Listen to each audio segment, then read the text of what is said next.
Ya sí vamos a estar dando inicio a nuestro taller, ya que son las 7:10 y han entrado una cantidad considerable de personas. Quienes falten por entrar irán ingresándose a este taller a medida que va pasando. Muy buenas noches a todos. Le damos cordialmente la más cálida de las bienvenidas a nuestro taller. Primeramente, agradecerle a Derek, quien nos pidió que lo tuteáramos. Está siendo usted un protagonista en una noche verdaderamente especial, no solo para nosotros, sino para el GRET Unive. A todos los estudiantes y presentes, de parte de la Junta Directiva, queremos externarles nuestra alegría por la acogida que ha recibido este taller y dejarles saber que este no es el único que se hará. Van a haber bastantes, ya que para nosotros es primordial, como hemos externado en más de una ocasión, fomentar el crecimiento tanto personal como profesional de todos los estudiantes. Por esto, les exhortamos a siempre participar en actividades de este calibre que solo nos ayudarán a expandir nuestros horizontes y engrandecernos como profesionales y personas. Sin más que agregar, esperemos que este taller sea de su provecho.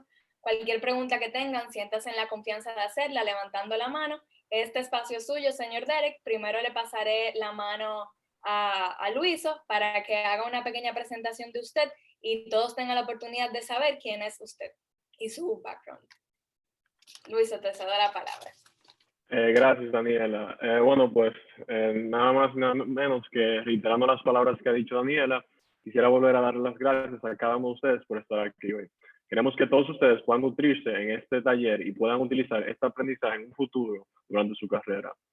Realmente es algo muy sumamente importante porque sabemos lo vital que son los contratos y queremos realmente sacar provecho de esto.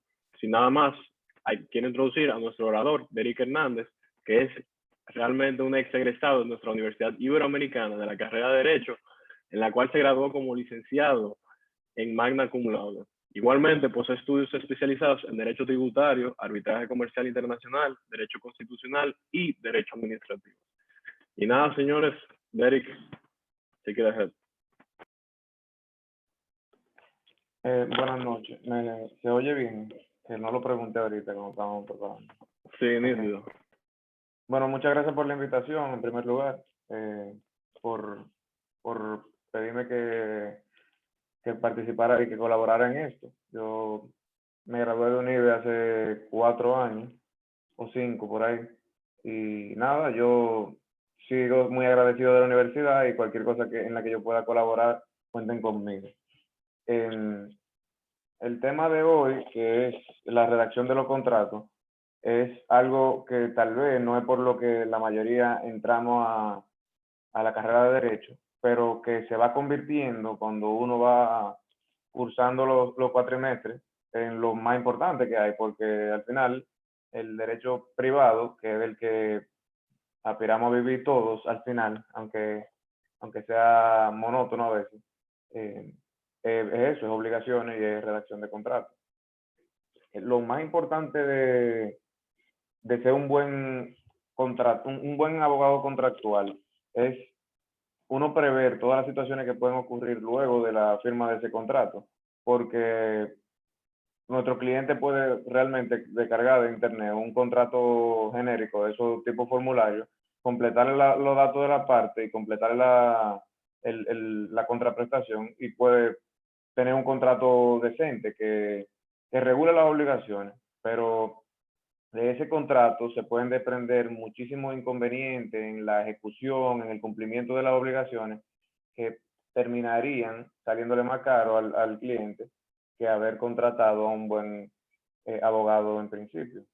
Entonces, vamos a pasar directamente a la presentación. Mi presentación es muy sencilla. Le estaba diciendo a los muchachos que la hice yo mismo, entonces no tiene ninguna foto, ni está nada bonita, pero no es, lo más importante no es eso. Le estaba diciendo también que lo importante es que me pueden interrumpir en cualquier momento, me hagan preguntas, porque como es un taller, lo importante es la parte práctica de lo que vamos a hablar, no de lo que yo puedo exponer, porque yo no soy un profesor de obligaciones, yo no soy Pérez Gómez, así que yo no sé tanto como ellos, pero yo ejerzo esto todos los días, así que puedo responderle qué se hace en la práctica en cada uno de de estos puntos.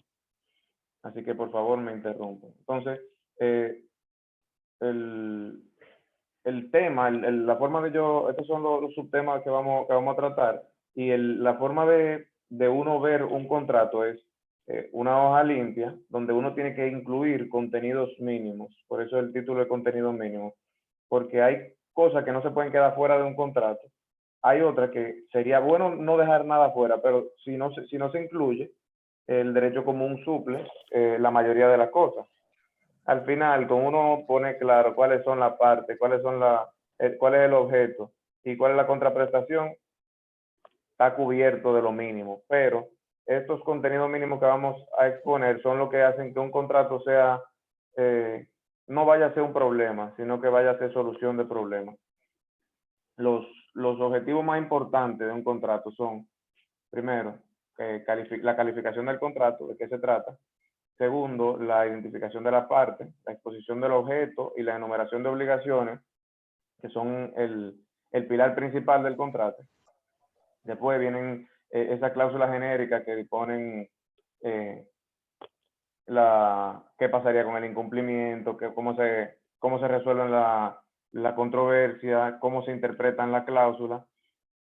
Y luego, por último, estamos poniendo que la previsión y solución de controversia es otro de los temas más importantes que tiene que tener un contrato, porque al final el contrato no solamente regula la relación entre las partes al momento de la firma, sino que va a regular la relación de las partes luego, en todo el tiempo del cumplimiento y luego del cumplimiento también. Por eso es muy importante tener eso siempre en la mira.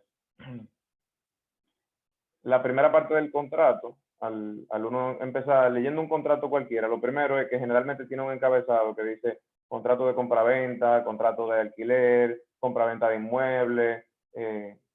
Eso, aunque es bueno hacer una indicación de qué se trata el contrato, eso que dice ahí no es lo que vale. Así que si uno pone contrato de compraventa de inmueble, pero al final es un contrato de arrendamiento por un término largo, si el contenido del contrato contradice el título, lo que importa es lo que tiene el contenido del contrato. Ese es el que va a determinar cuál es la calificación del contrato.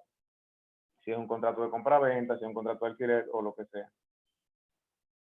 También es importante identificar cuáles documentos son documentos contractuales y cuáles son documentos precontractuales, porque al momento de uno iniciar una negociación de un contrato, muchas veces se hacen borradores del documento, y esos borradores y esos documentos de negociación no son vinculantes para la parte, pero pueden resultar provechosos para un proceso de interpretación donde intervenga una tercera persona para resolución de controversia. Ese documento precontractual puede resolver muchísimas dudas.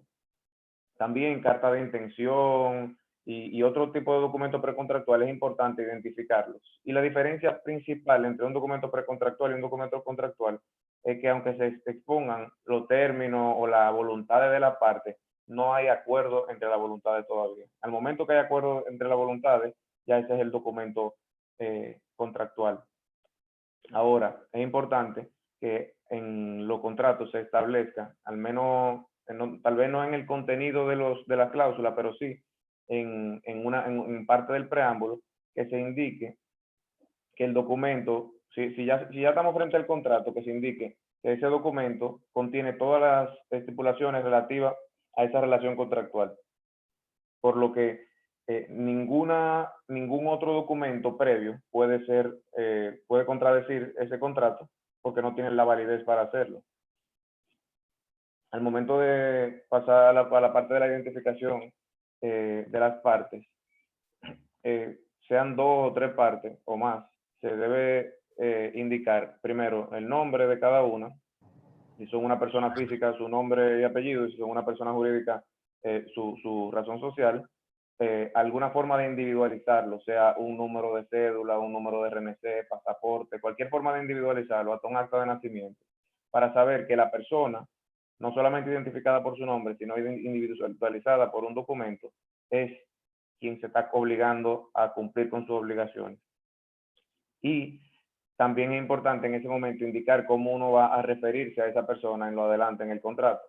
En muchos contratos uno se limita a que una parte se va a llamar la primera parte y otra la segunda parte, o el vendedor y el comprador, o el arrendador y el arrendatario, como uno decida. Pero es mejor eso que utilizar las razones sociales completas o el nombre completo, porque supongamos que existan dos personas que son contrapartes en un contrato que tienen su primer nombre igual, entonces estaríamos dependiendo solamente a una individualización de su apellido y eso podría prestarse a confusión en las obligaciones.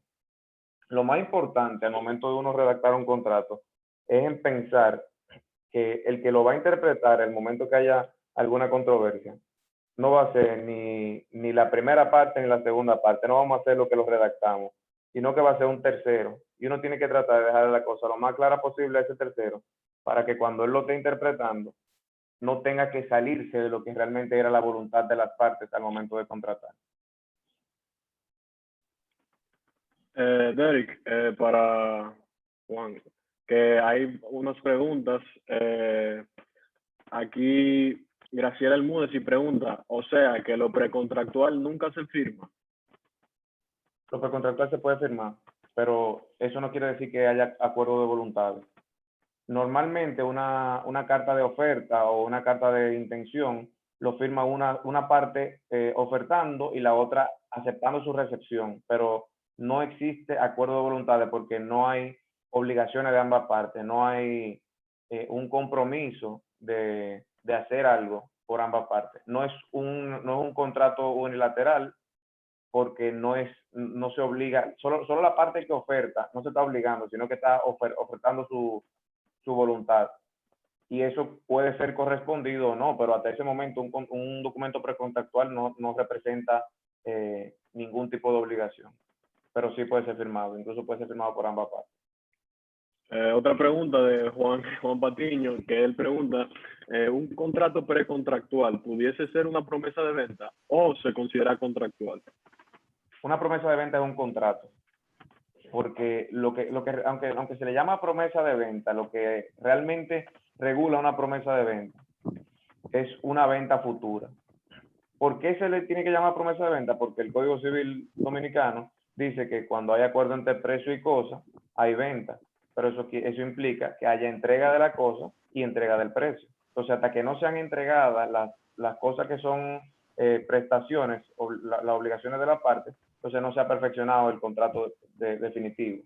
Por lo que aunque es un contrato, se le llama promesa de venta, que es un contrato de promesa de venta, pero la única diferencia entre ese contrato de promesa de venta y un contrato de venta definitivo es que en el contrato de venta definitivo se hace la traslación de la propiedad de los bienes, tanto del bien mueble o inmueble como del precio a pagar. De acuerdo. Emilia García ahora pregunta que me gustaría saber cuándo es necesario u obligatorio que el cónyuge se incluya en la identificación de las partes y cuándo debe firmar o basta con ser identificada con sus generales en el contrato. Okay. Cuando son bienes que están sujetos a un régimen de registro y publicidad y esos bienes entran en la comunidad antes de llegar a eso, lo primero es si son un matrimonio que está constituido en el régimen de comunidad de bienes. Entonces, no en todos los casos, pero si están constituidos en separación de bienes, no hay necesidad de que firme el cónyuge, a menos que el bien sea copropiedad de ambos. Entonces, limitándonos al caso donde están casados en comunidad, supongamos que son bienes que se encuentran dentro del régimen de comunidad por tratarse de bienes muebles. En ese caso, siempre debe firmar la otra parte, porque los bienes muebles entran directamente a la comunidad. Ahora, los bienes inmuebles que no forman parte de la comunidad por haber existido en el patrimonio de uno de los cónyuges antes del matrimonio, entonces se tiene que, en el preámbulo del contrato, se tiene que exponer por qué ese bien no entra en la comunidad y no hay necesidad de que firme el cónyuge. Ahora, en la mayoría de los casos donde existe traslación del derecho de propiedad, lo recomendable es que el cónyuge firme o al menos sea descrito, porque podría realmente por lo que es importante que firmen en contratos donde se trata, por ejemplo, de inmuebles o de acciones o de cuotas sociales de una sociedad, es porque al momento de uno hacer el registro de esa operación, si no se cuenta con la voluntad, con la manifestación de la voluntad del cónyuge, no te lo van a permitir registrar. El registro de título no te va a permitir traspasar ese inmueble, o ese vehículo no te lo van a dejar traspasar en DGI, o la Cámara de Comercio te va a decir que no puede hacer esa compraventa de cuotas sociales. Entonces, al final, si son bienes que no están sometidos a un régimen registral, aunque sí es necesario que firmen, no hay ningún daño con que no firmen. Así que con la sola exposición de las generales del cónyuge sería suficiente.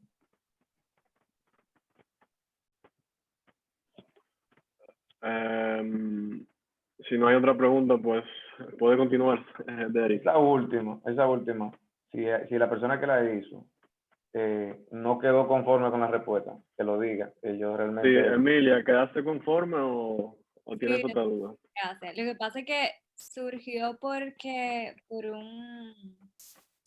algo que me pasó en la práctica que realmente me pareció extraño, porque yo trabajo con mucho contrato de compraventa o de transferencia inmobiliaria, y nunca me había pasado que cuando una persona compra en la DGI me pidieran que las generales del cónyuge estuvieran incluidas en el contrato como comprador, porque como vendedor sí entiendo que es un requisito que por lo menos en la práctica siempre se ha necesitado. Entonces me surgió la duda porque no entendía o sea, por qué la DGI me estaba solicitando eso. Y en general, en los contratos, eso es algo que es importante, como tú estabas explicando, saber Sí. cuándo deben firmar y cuándo no es necesario. La DGI te pidió eso porque aunque ellos estaban adquiriendo un bien, así que eso representaría algo positivo para el cónyuge al que no se... Supongamos que ellos lo estaban haciendo, ¿verdad? Para velar porque ese cónyuge que tal vez ellos suponen no tenía conocimiento de esa adquisición, no sufriera un daño. Entonces tú dices, no es un daño porque es un bien que va a recibir, ¿verdad? Pero ese bien conlleva una contraprestación, y ese dinero con el que se va a adquirir ese bien salió de su patrimonio. Ellos presumen también. Además de que, si vamos a suponer un bien inmueble, podría generarle obligaciones de IPI, que si no dio su consentimiento, al final le podrían causar un daño. Entonces, por eso es importante, aunque sea adquiriente. Pues nada, si nadie tiene otra pregunta, recuerden que pueden preguntar cuando quieran y haremos las interrupciones. Pues nada, Derek, continúa. Okay. Entonces, esta es la parte más importante del contrato. La primera cláusula de un contrato debe siempre ser, no se me ocurre en qué momento no debe ser, el objeto del contrato. Si se trata de una compraventa de inmueble, que es uno de los contratos nominales más comunes, el objeto, la primera cláusula va a ser qué se está comprando. Una descripción breve del inmueble, identificarlo, decir de qué bien se trata y quién es el propietario y a quién se lo está vendiendo. O sea, esa primera cláusula, si hay que dejar una sola cláusula del contrato, esa es la que se tiene que quedar. Esa es la cláusula que determina, esa es el alma del contrato. Y las cláusulas que le siguen generalmente son para detallar más o sea, cómo se va a hacer esa operación, a quién le corresponde pagar el precio, cuál es el precio a pagar, cuáles obligaciones tiene el que vende, cuáles obligaciones tiene el que compra, cuál es la forma. Entonces, ese primer artículo es del que se derivan las demás obligaciones de la parte. Ese artículo, esa cláusula no puede ser suplida por el derecho común, como sí puede ser suplida casi cualquier otra cosa, pero el objeto del contrato no lo puede suplir nadie.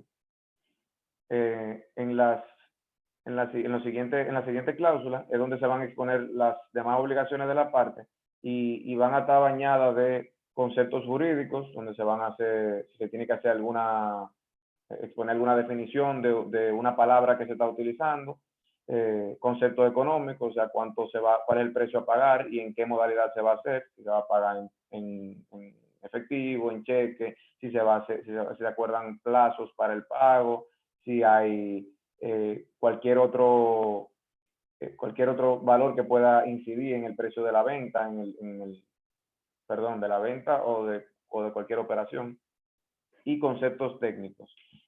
Además, es bueno aunque no se indique con la palabra, esto es una obligación de medio o esto es una obligación de resultado, pero es importante que al menos se pueda inferir de la redacción de la cláusula si es una obligación de medio o una obligación de resultado. ¿Por qué esto es importante? Porque al momento de un incumplimiento, el tercero imparcial que va a determinar si ese incumplimiento es real o si está justificado o cualquier cosa, tiene que poder extraer del texto si la parte que incumplió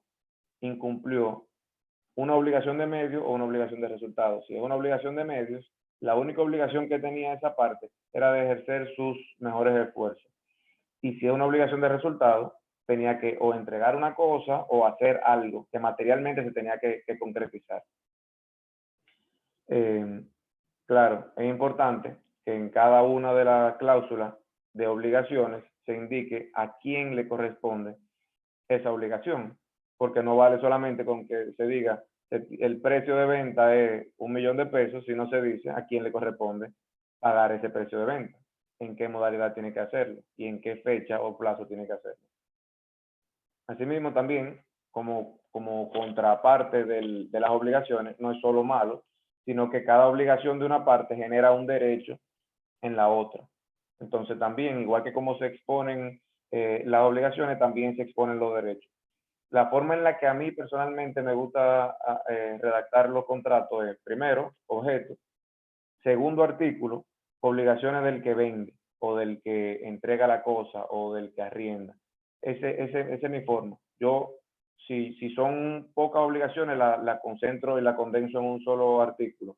Si son varias obligaciones y son de naturaleza muy distinta, entonces yo le hago un artículo a cada una, pero las pongo bajo el acápite de obligaciones del vendedor, para poner un ejemplo. Y luego de eso paso inmediatamente con las obligaciones del comprador, que generalmente son más sencillas porque corresponden solamente al pago del precio y a poco más.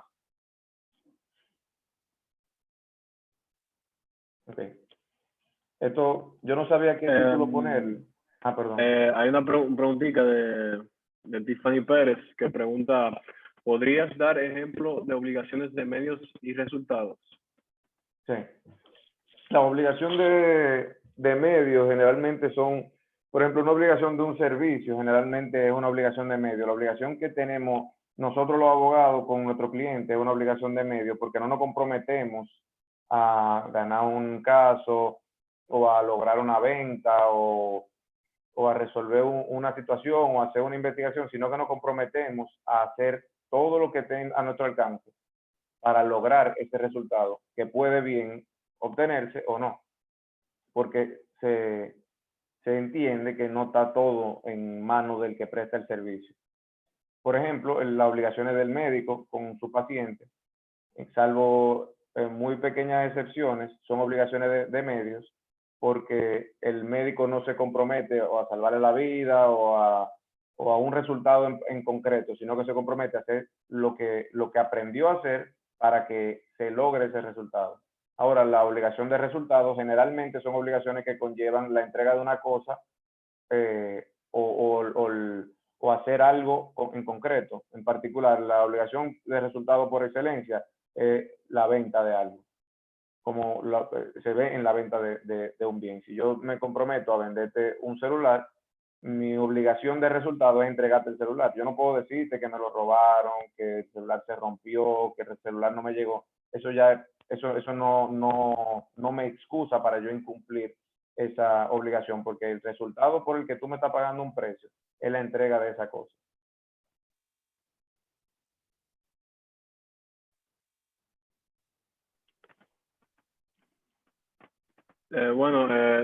Daniel Álvarez quería agregar que a la construcción de una obra sería una también, pero después no hay otra pregunta, al menos que alguien tenga una. Sí, la construcción de una obra también es una obligación de resultados. La obligación a la que se compromete un ingeniero, por ejemplo, generalmente son obligaciones de resultados, aunque uno no puede generalizar, pero lo normal es que la entrega como es una cosa que se está entregando, aunque no hay traslación del bien físico, se está entregando un inmueble que se construyó, entonces es una obligación de resultados. Ustedes van a ver primero con la clase, también hay profesores que lo explicarán mejor que yo eso, pero son muy fáciles de identificar las obligaciones de resultados en el ejercicio del derecho. Uno se va dando cuenta, si es una entrega de algo, tiene que ser una obligación de resultado. Si es hacer algo o intentar lograr algo, es una obligación de medio, casi siempre. Entonces seguimos. Yo recuerdo que esa clase nosotros la vimos con el doctor Pérez Gómez en Derecho Civil 3. Quizá los que vayan a coger la materia ahora y se la darán más preciso. Yo le puedo asegurar que Pérez Gómez se la va a dar mejor que yo. Él fue mi profesor de 4 materias y bueno, estoy seguro que es de lo que más sabe de obligaciones, al menos de la universidad. Entonces, aquí yo decía que no sabía qué título ponerle a esta parte de la presentación y le puse cláusulas genéricas porque son esas cláusulas que tiene que tener un contrato para blindarlo de muchísimas situaciones que le ocurren y que esas cláusulas genéricas pueden aplicar tanto a un contrato de prestación de servicio, como un contrato de compraventa de un inmueble, como un contrato de alquiler, a casi todos los contratos. Son las siguientes cláusulas. Una cláusula que para mí es importantísimo poner es la cláusula de integración a la que yo hice referencia anteriormente. Esa cláusula dice que ese documento contiene todas las obligaciones de la parte para que no vaya a ser que en algún momento posterior a la firma y en el transcurso de la ejecución del contrato o incluso luego de la ejecución del contrato, una parte quiere exigir el cumplimiento de alguna obligación que no está plasmada ahí. Para mí es importante que exista una cláusula que diga todas las obligaciones entre las partes en esta relación se encuentran incluidas en este contrato. Cualquier documento previo a este contrato no tiene validez. Entonces, junto con esa cláusula viene muy de la mano el contrato de modificación, la cláusula de modificación, que es la que va a determinar de qué forma y si está permitido modificar las disposiciones de ese contrato. Generalmente uno debe incluir ahí una descripción de la modalidad en la que se puede modificar. La forma en la que a mí me gusta hacerlo es que se tiene que modificar mediante la misma modalidad en la que se acordó el contrato, por lo que no se puede hacer de forma oral, sino que tiene que hacerse por escrito, en un adendum que tiene que cumplir con la misma particularidad que el contrato principal. La cláusula de los domicilios, ya como fueron expuestos en el preámbulo del contrato, las generales de la parte, ahí se indican los domicilios, de eso se pueden extraer en cuál domicilio pueden recibir notificaciones la parte. Pero si la parte quieren recibir notificaciones en otro domicilio, entonces se incluye esa cláusula donde diga la primera parte establece su domicilio tal para recibir cualquier notificación de la otra parte, porque en el cuerpo del contrato se pueden establecer situaciones en las que sea necesario notificarle a la contraparte cualquier cosa. Sobre todo en caso, por ejemplo, de terminación anticipada del contrato, eso es casi siempre necesario que sea notificado a la contraparte y justificado. Ahora vienen las cláusulas que la gente antes no le gustaba poner y ahora, después de la pandemia, todo el mundo es experto en fuerza mayor, pero yo era de lo que lo hacía antes. La cláusula de fuerza mayor es una cláusula que protege más adelante yo voy a poner un ejemplo de fuerza mayor y de que sigo una veracidad, que para mí son las dos cláusulas relativas al incumplimiento más importantes. Es una cláusula que protege al que incumple una obligación en una situación que era imprevisible o inevitable. Esa cláusula de fuerza mayor salvó de muchísimos inconvenientes y protegió los intereses económicos de muchísima gente en esta situación de la pandemia. Ahora, muchas otras personas que no tuvieron la delicadeza de incluir una cláusula de fuerza mayor en su contrato porque no le vieron la importancia o porque no tenían conocimiento de ella, tal vez no le fue tan bien. Si un contrato de alquiler no incluye una cláusula de fuerza mayor, una situación como la que vivimos en estos meses anteriores, podría ser que una persona haya tenido que pagar sus alquileres completos por el arrendamiento de un inmueble que no podía utilizar, por ejemplo, porque tiene un negocio que tenía por obligación que está cerrado.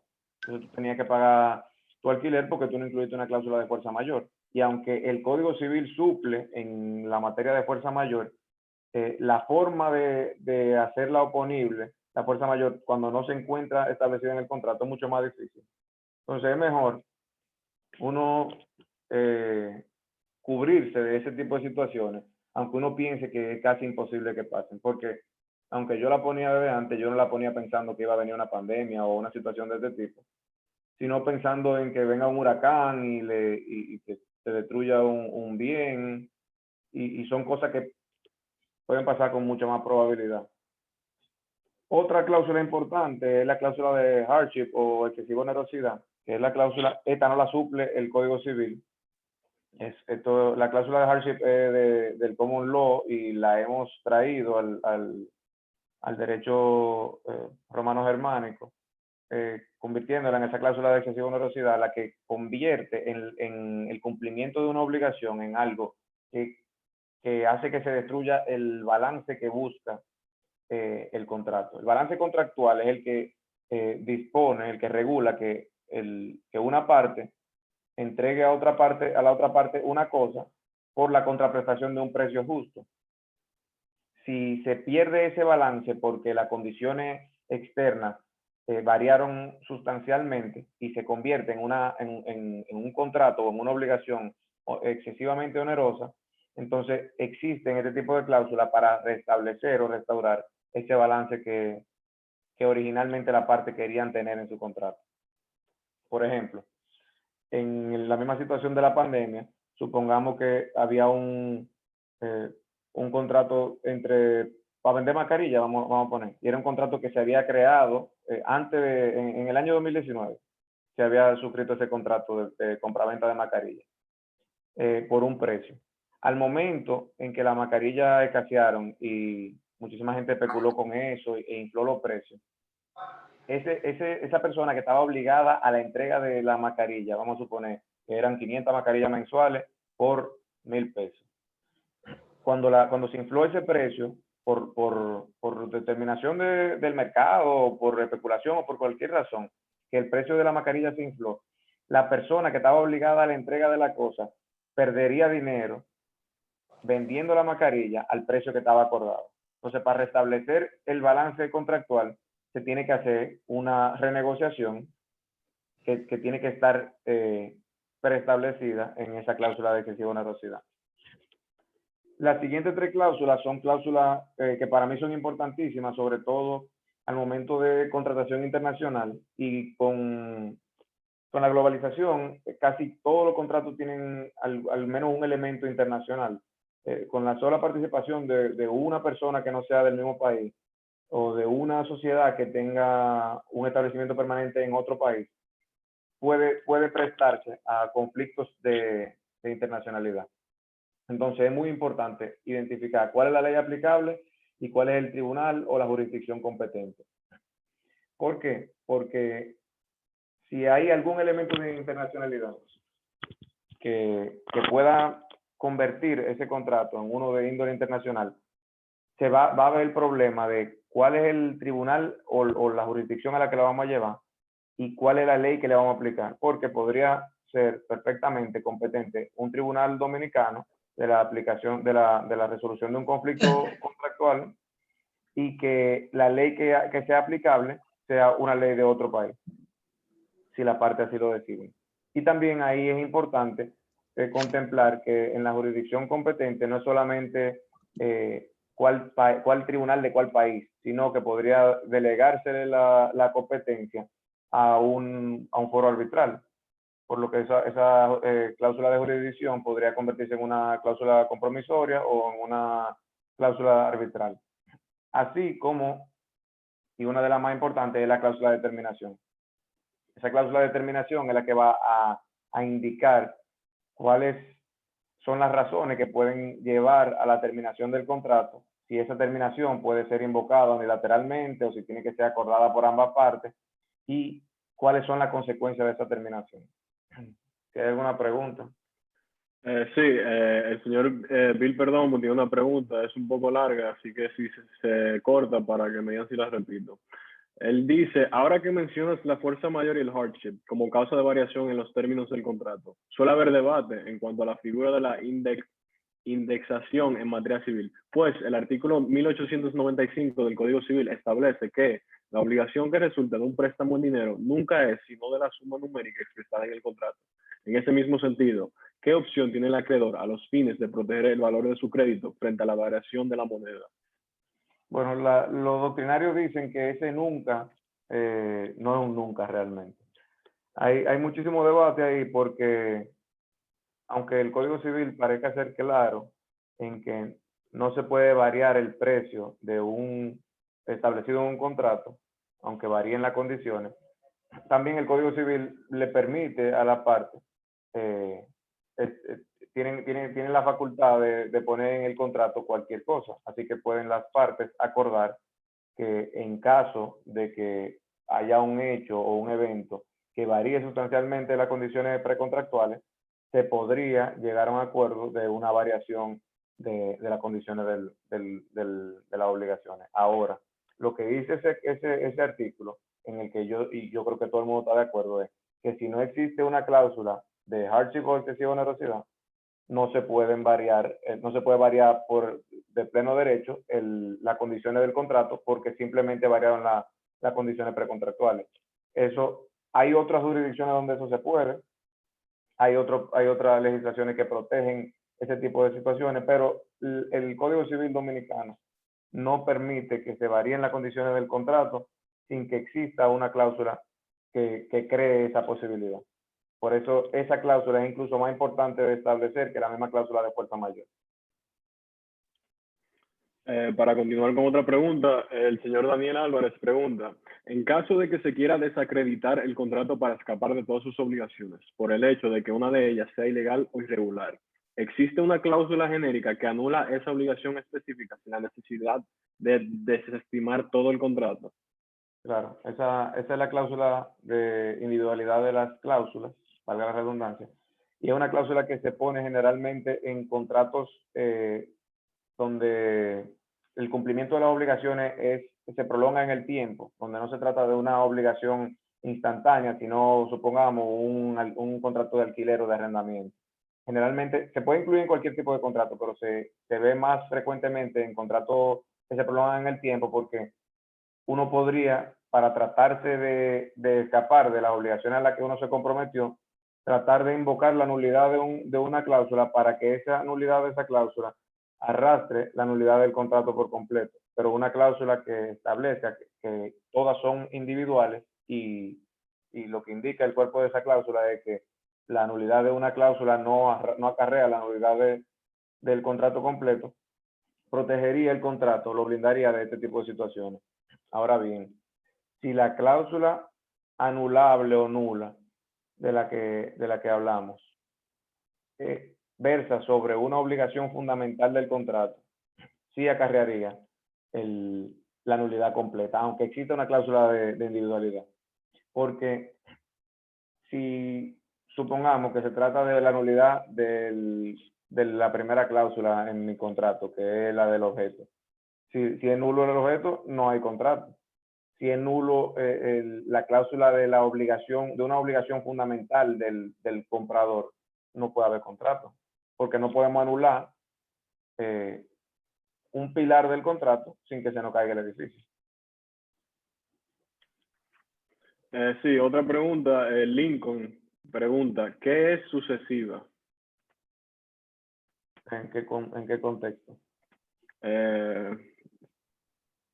Tal vez cuando yo dije lo de obligaciones de cumplimiento sucesivo. Sí, son sí, obligaciones que se... Era eso, no sí, era una pregunta, era con relación a lo mismo que tú estabas hablando. Que si que yo no lo dije. Sí, exacto. Sí, gracias, Lincoln. Si no hay otra pregunta, puedes continuar, señor. Digo, Derek. Sí, ya estamos terminando, al menos por mi parte. En la situación del incumplimiento contractual, esto es una situación que puede ser atacada de dos formas. Cuando una de las partes incumple, la otra parte tiene dos opciones y por eso es bueno que se establezca en el mismo contrato esas dos opciones. Una es forzar a la otra parte a cumplir y la otra es decidir, bueno, yo me rindo, terminamos anticipadamente el contrato y generalmente se incluyen sanciones económicas. En cualquiera de las dos vías se pueden incluir sanciones económicas para ¿cómo se dice? Restituir el daño causado por el incumplimiento o el cumplimiento tardío. Entonces, las disposiciones de cumplimiento forzoso lo que buscan es cuando el que está siendo dañado, el que sí cumplió y no está recibiendo su contraprestación, prefiere presionar o hacer cumplir a la otra parte que darlo por perdido y tal vez recibir una compensación económica. Entonces, el contrato tiene que establecer cuáles son los mecanismos que tiene el que sí cumplió para arrancarle, aunque suene mal, para arrancarle el cumplimiento a la otra parte.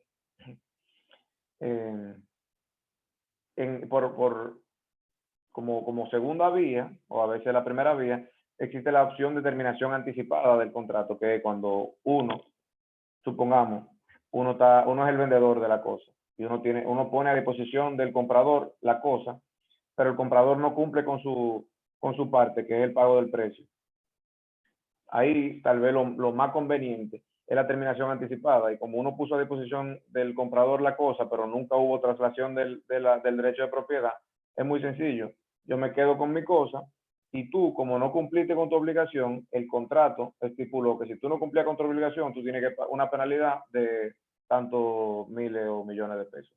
Muchas veces, en la compraventa de cosas, como se establecen diferentes pagos, al momento de la suscripción del contrato se establece un primer pago que supongamos es de un 15% del precio de venta.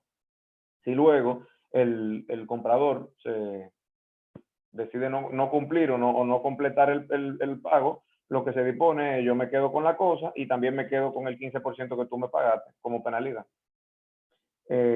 Ahí yo pongo que se puede acompañar de una cláusula penal. Las cláusulas penales son cláusulas que estipulan penalidades por el incumplimiento o el cumplimiento tardío de alguna obligación. Normalmente a mí me gusta incluir las dos vías, tanto la de hacer cumplir forzosamente como la de terminar anticipadamente el contrato, para que el que se está viendo afectado pueda elegir cuál es la solución que más le conviene, y también que los hechos pueden variar tanto que tal vez hayan situaciones donde sea imposible el cumplimiento forzoso y otras situaciones donde sea infructuoso la terminación anticipada. Así que hay que darle las dos opciones para que no se queden atados de mano. Esta es la parte, mi parte favorita del contrato, porque aquí es donde uno puede realmente demostrar el valor que uno tiene al cliente. Todo lo otro lo puede escribir el cliente, todo. Si un cliente se lee un libro de derecho, puede escribir todo lo otro, pero aquí, en la previsión y la solución de controversia, es donde nosotros demostramos que por nuestro conocimiento, nuestra práctica, podemos representarle un beneficio económico y de tiempo al cliente, porque nosotros con la redacción correcta de un contrato donde se tomen en cuenta todas las disposiciones que se tienen que tomar en cuenta, podemos prever situaciones y también podemos darle una solución anticipada a situaciones que prevemos que pueden ocurrir. Lo más importante, y eso ya, aunque ya yo lo mencioné anteriormente, es que al uno redactar un contrato, tanto en el principio, en la parte general, en la cláusula genérica, es que uno tiene que tratar de ser lo más claro posible. Eso no quiere decir que los contratos tienen que tener 500 páginas, ni 100, ni 50, ni 10. Un contrato de 3 páginas puede incluir todo, pero no es la longitud del contrato, sino que cada palabra que uno ponga tenga el significado que le dan las demás personas. Porque tal vez uno puede complicar más la interpretación de un contrato redactando, haciéndolo una redacción muy larga. Pero lo importante es ser claro. ¿Y cómo uno logra ser claro? Hay doctrinarios que se dedican a la redacción de cláusula tipo. Y esa cláusula tipo, incluso de otras jurisdicciones, te pueden servir para tú construir tu propia cláusula que se acomode a tu preferencia. Pero esa cláusula tipo generalmente llevan años de construcción, donde ellos van viendo cómo podría malinterpretarse esto, cómo podría el incumplidor, cómo podría rodear la interpretación de esta disposición. Entonces, lo más recomendable es uno guiarse de esos doctrinarios que tienen más años que nosotros redactando contratos y a partir de ello, no es copiar, sino a partir de esa redacción, uno construir la de uno propio. Algo muy importante es que esta parte en la que yo digo que es la parte más importante para la redacción de un contrato y en la que podemos demostrar nuestro valor, es que esto no se logra si uno trabaja en un contrato modelo, como le dicen, y uno nada más le va cambiando las descripciones y algunas disposiciones. Para uno lograr una previsión correcta de situaciones que puedan darse, uno tiene que trabajar el contrato por completo. Primero, analizando la situación que uno tiene de frente y luego redactando, no teniendo un contrato de compraventa viejo que uno le va a cambiar la parte, el precio y la descripción de la cosa, porque ahí uno va a tener, tal vez uno va a estar blindado de algunos problemas que podían presentársele a la situación, a la primera situación, que no pueden presentársele o que no corresponden a la situación actual. En esto es donde el common law nos lleva a la milla a nosotros. Y es porque ellos dicen que las escuelas de derecho de romano-germánica crean los mejores jueces, porque los jueces lo hacen todo en nuestra familia de derecho, pero que ellos son los que crean los buenos abogados. ¿Por qué los abogados contractuales de common law son tan buenos? Es porque allá no hay un código civil que supla. Allá lo que vale es lo que está escrito. Y si no está escrito, no hay nada que te ayude, no hay nada que te salve. Entonces, un contrato de common law normalmente es mucho más largo, porque uno no puede decir que se remite a las disposiciones del Código Civil. Ellos sí lo contemplan todo. Entonces, de ello podemos aprender muchísimo a cómo nosotros redactar mejores contratos, aunque tal vez siempre es bueno tener de backup un Código Civil que te salve, pero ellos sí son duros en redacción de contratos.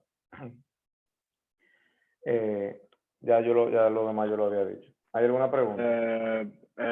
Voy a decir un comentario que dio Tiffany Pérez, que dice que Pérez Gómez mencionó que los contratos que están objeto de interpretaciones usualmente causan problemas. Los contratos buenos no deben tener cabida a interpretación propia, deben ser los más claros posible y lo más exacto posible para que no se dé a entender otra cosa que no es. Porque eso es tan importante, y yo coincido con Pérez Gómez, es porque al momento de hacer un contrato, vamos a suponer que son dos personas físicas y cada uno buscó a un abogado. Uno me buscó a mí y otro buscó a otro abogado, que generalmente son personas de buena fe, los abogados que tienen la mejor intención de plasmar la voluntad de la parte. Pero nosotros cuando estuvimos redactando nuestro contrato, dijimos, sí, yo quiero esto de esta forma, esto de esta otra, vamos a cambiar esto aquí. Y nosotros creamos nuestro contrato de acuerdo a la voluntad de nuestro cliente, que nos la expusieron a nosotros de primera mano. Pero tal vez, como lo plasmamos en nuestro contrato, no fue de la forma más clara. Cuando surja un inconveniente en la interpretación de ese contrato, no vamos a ser nosotros mismos los que vamos a determinar qué queríamos decir en ese momento, sino que va a ser una tercera persona, que generalmente es un juez, que no participó en ningún momento de la negociación y que no sabe qué nosotros queríamos decir con cada palabra, y él, que son personas muy bien preparadas, con muchísimo conocimiento, pero ellos van a tratar de entender qué teníamos nosotros en la cabeza cuando lo redactamos. Entonces, por eso es tan importante ser lo más claro posible para que ese juez o ese árbitro, cuando tenga que tratarse de entrar en nuestra cabeza, piense lo que nosotros estábamos pensando. Y eso sí es difícil. Daniel Álvarez pregunta, ¿es posible que usted muestre un contrato de ejemplo y que identifique sus partes para poder familiarizarse con el contenido? Si no es mucha No, molestia, obviamente. yo lo pensé que hubiera sido muy bueno, pero no lo hice. Entonces, yo sí le puedo mandar uno y que tenga identificada la parte, si quieren, pero no lo hice a tiempo, entonces se lo voy a deber. Pero sí hubiera sido bueno. Está bien, tú me lo mandas y yo se lo suplo a nuestro equipo. Ok. Va a estar en PDF como sea, así que no lo van a poder usar de modelo. Y yo no lo recomiendo nunca, así que De acuerdo, puedes continuar, a menos que alguien más tenga una pregunta. Bueno, si nadie más tiene, continúa, Derek. ok, este es el último slide ya, y son de las dos cláusulas que yo les mencioné anteriormente. Estas son cláusulas tipo creadas por el profesor Sixto Sánchez Lorenzo, catedrático de español, que es experto en contratación internacional, para que ustedes vean cómo son las cláusulas tipo que esa gente crean y que tienen, él tiene, en cada una de sus cláusulas tipo, tiene aunque sea 3 opciones. Estas son las que a mí me gustan de cada una de esos temas. Pero que contemplan todo lo que puede incidir en el tema de fuerza mayor, en este caso, y hardship. La pueden leer, pero yo voy a leer solamente la de fuerza mayor, para poner un ejemplo. Ninguna parte será responsable frente a la otra por retraso en el cumplimiento de sus obligaciones conforme al presente contrato, en la medida en que tal retraso sea provocado o atribuible a fuerza mayor. La parte que alegue cualquier hecho constitutivo de fuerza mayor debe notificarlo por escrito a la otra parte sin dilación, junto con una prueba suficiente de tal hecho, y estará obligado a adoptar las medidas razonables para limitar los efectos del hecho invocado sobre el cumplimiento de sus obligaciones contractuales. Entonces, esta cláusula tiene 3 partes. Una primera parte que indica cuándo existe fuerza mayor, y es cuando ese hecho no le permite o le retrasa el cumplimiento de su obligación. Esa es la primera oración. De la forma en que está redactada, no se presta a que no, que si ese hecho que me causó el retraso tal vez no es atribuible a fuerza mayor. Si te causó un retraso y era imprevisible, es atribuible a la fuerza mayor. Entonces, la segunda parte que indica, esa parte que lo alegue, cuál es el procedimiento, qué tiene que hacer al momento de alegarlo, es hacer una notificación por escrito a la otra parte sin dilación. Eso quiere decir que tiene que ser inmediatamente, como todavía pueda ser verificable el hecho de fuerza mayor que provocó ese retraso. Y por último, indica que tiene que ser complementado con la prueba que soporten esa excusa de la fuerza mayor para incumplir o para retrasar el cumplimiento. Una cláusula no tiene que tener una página para contemplarlo todo, pero esa cláusula del catedrático Sánchez Lorenzo, con 2 oraciones, indica cuál es la situación, qué hay que hacer y cuáles son las condiciones. Y eso es lo que tiene que tener cualquier tipo de cláusula de ese tipo de situaciones. Y ahora si tienen alguna pregunta, yo no voy a leer la de hardship ya, porque estamos pasados de las 8. No, de verdad, toma de tu tiempo, pero si nadie tiene preguntas, la más simple, la más compleja, de verdad, Derek está aquí para ayudar a ustedes y él está a su servicio. Hola, tengo una preguntita y disculpa.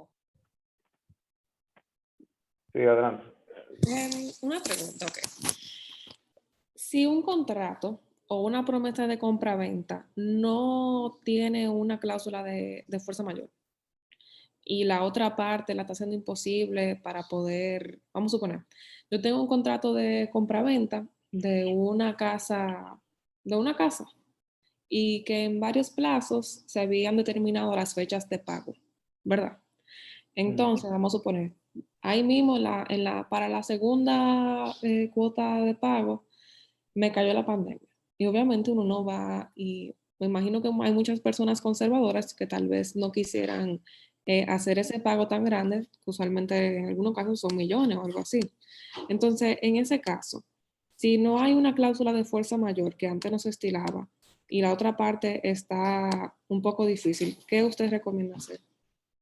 La fuerza mayor se puede invocar sin que exista una cláusula, porque el Código Civil dispone eso. El Código Civil consagra el principio de fuerza mayor. Entonces, aunque no esté establecido en el contrato, sí se puede invocar la fuerza mayor.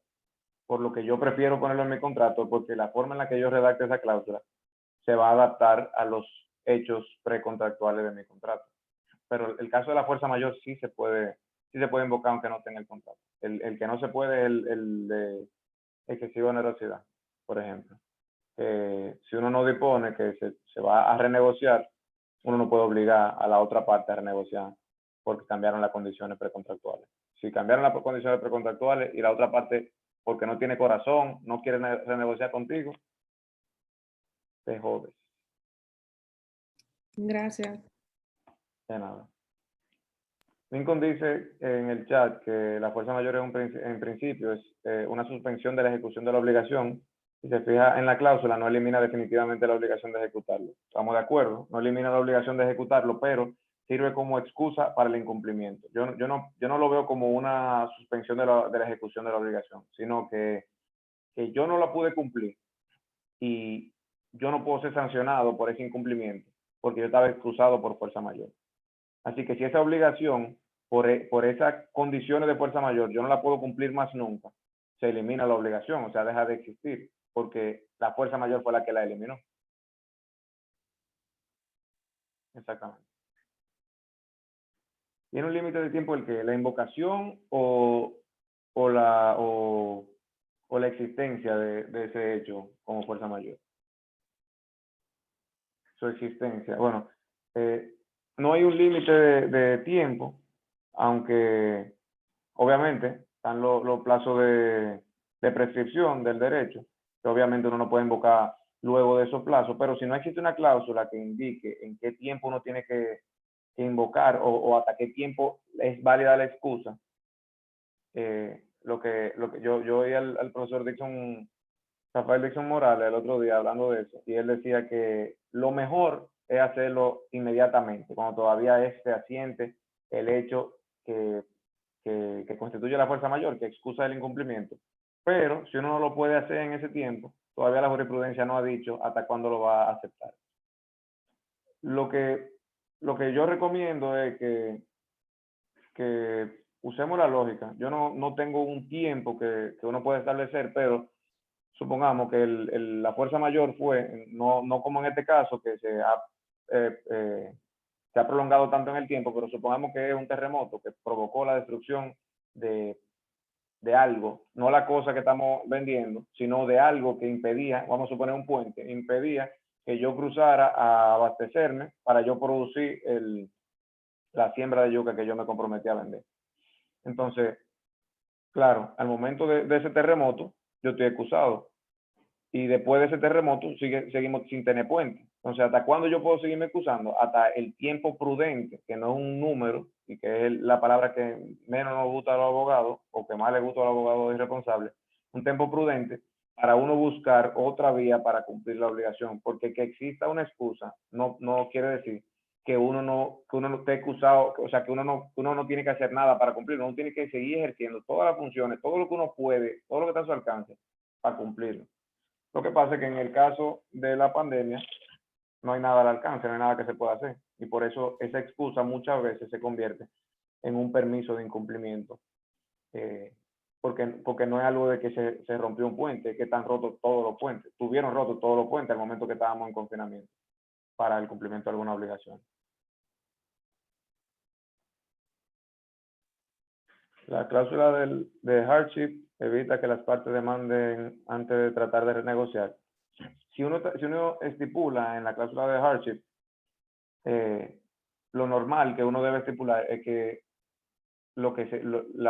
esa situación que desbalanceó el contrato, lo que va a provocar es que se abra una renegociación y que obliga a ambas partes a estar abiertas a esa renegociación. Ahora, si la parte no llega a un acuerdo y la cláusula de hardship no establece cómo se va a proceder con esa renegociación, o sea, si no se establece en la cláusula de hardship qué variación, qué porcentaje de variación va a tener la renegociación y la parte no llega a un acuerdo, entonces el próximo paso es demandar en la terminación del contrato, en el cumplimiento forzoso de una obligación, cualquier cosa.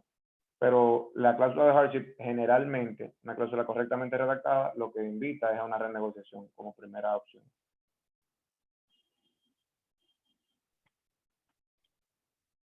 Bueno, preguntas. ¿Algo más? ¿Alguien quiere agregar algo? ¿Duda? Tenemos aquí una pregunta más, que yo creo que tú la puedes leer, Derek, en verdad. Sí, dice, en el caso de la fuerza mayor es necesario que la otra parte pruebe o explique claramente cómo la situación le ha impedido cumplir con la obligación. Claro que sí. Tiene que probar cómo fue que no pudo cumplir por ese hecho, que le impidió por todos los medios cumplir con su obligación. Y la otra es, no sé si es una pregunta, la mala fe en el proceso durante se está invocando la fuerza mayor, es motivo para la eliminación de la fuerza mayor. Tú dices la mala fe del que la invoca, ¿verdad?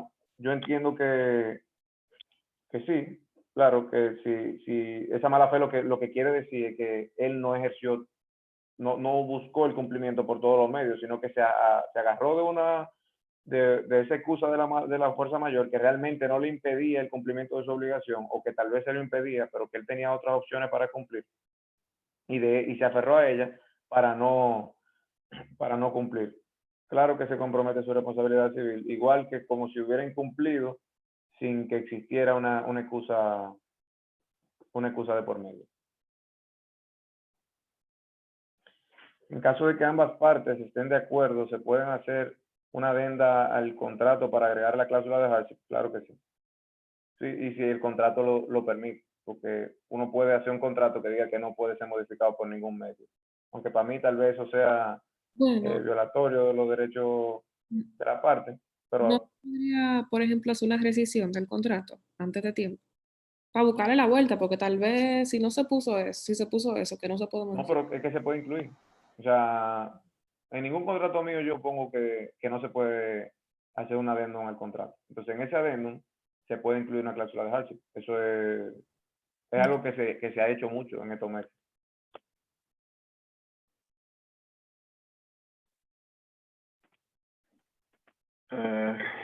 Bueno, preguntas, dudas, inquietudes. ¿Alguien quiere agregar algo? Juan, ¿alguna de cuando tú trabajabas conmigo? No, a mí me enseñaron bien allá, me foguearon bien allá. Bueno. Bueno, pues nada, sin nada que agregar, quiero que le pasaré la palabra a Juan Patiño para que diga unas palabras. Buenas noches a todos. Para mí, Disculpe Juan, que Daniel Álvarez tiene una preguntita. Expliquen eso de responsabilidad civil para nosotros de los primeros años. Claro. Bueno, estoy seguro que Peregón me lo va a explicar mejor en el último año, en esas dos clases de responsabilidad civil, pero brevemente, la responsabilidad civil la que uno compromete cuando uno le causa un daño a otra persona. Esa es la explicación más general que yo puedo dar. Entonces, ¿por qué Juan decía que si eso compromete la responsabilidad civil? Es que porque cuando uno incumple un contrato, uno le causa un daño a la contraparte contractual. Por lo que lo que él quiere decir es que si pueden demandarte en daño y perjuicio por eso. Y sí te pueden demandar en daño y perjuicio por el incumplimiento de un contrato, porque esa otra parte, primero, invirtió su tiempo, cumplió con su obligación y está lo que se llama costo de oportunidad. Él pudo haber estado contratando con cualquier otra persona y decidió contratar contigo. Y si tú incumpliste con él, tú le causaste un daño inequívocamente. Entonces, sí, por eso es que el tema de responsabilidad civil viene muy de la mano con los incumplimientos contractuales.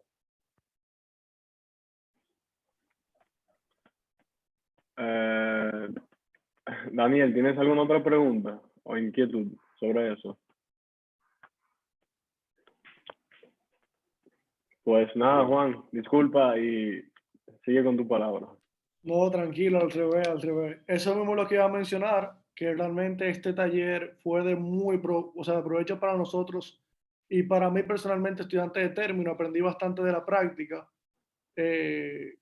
Derek, como mencioné anteriormente, fue jefe mío, seguirá siendo toda la vida, porque imagínate, o sea, tremendo jurista, de verdad, tremendo estudiante, según lo que me cuentan también algunos de sus compañeros. Y la manera en que nos explicó, entiendo que fue sumamente fácil de aprender, porque era una manera que es un lenguaje coloquial que nosotros sabemos comunicarnos normalmente. Te agradecemos bastante, Derek, por brindarnos esta oportunidad. Luiso, director, tremenda actividad, te felicito. Y nada, señores, adelante. Gracias, Derek, de verdad. No, muchas gracias por la invitación y siempre a la orden.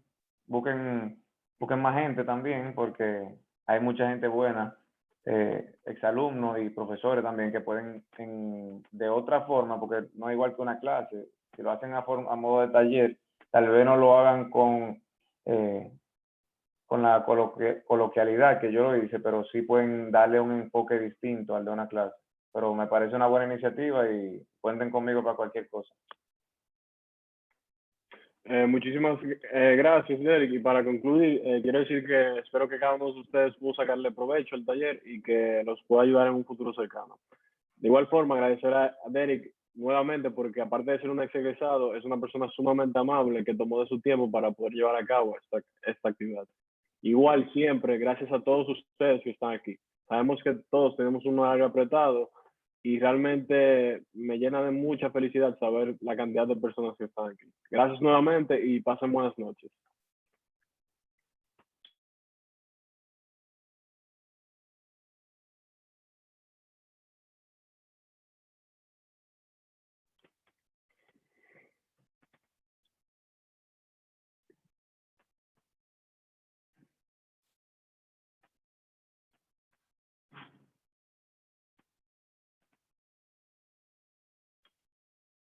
Diana, si tú puedes parar el record para